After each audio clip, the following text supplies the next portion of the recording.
করে কেউ থাকে না।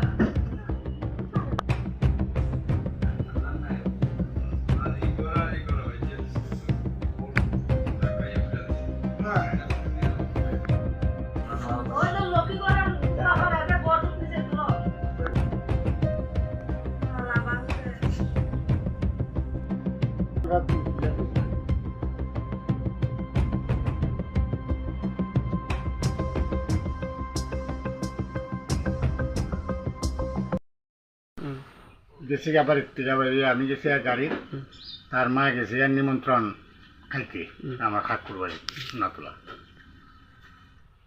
তারপরে আমরা 4টার সময় আইছি বাড়ি, দেখি ঘরের তালা ভাঙ্গা, ঠাকুর ঘরের তালা ভাঙ্গা। ঘরে ঢুকে দেখলাম যে স্বর্ণের জিনিস যা আছিল সব নিচে। আস্তে আস্তে মানে সব কিছু হাতে দেখতেছি, তামা কাঁসা, কিছু কাপড় চোপড়, এমনকি চুলার যে বানারটি ভিতরে আসলো ইটি ইটি পর্যন্ত দাও। টাকা না ছিল মানে ঘরের মধ্যে প্রায় 50,000 সব লেগে গেছে। এই ব্যাপারে পুলিশে জানাইছেন? এবার আমরা গেছি পুলিশের এখানে, থানার গেছি, অ্যাপ্লিকেশন দিয়েছি, থানা আইছিল।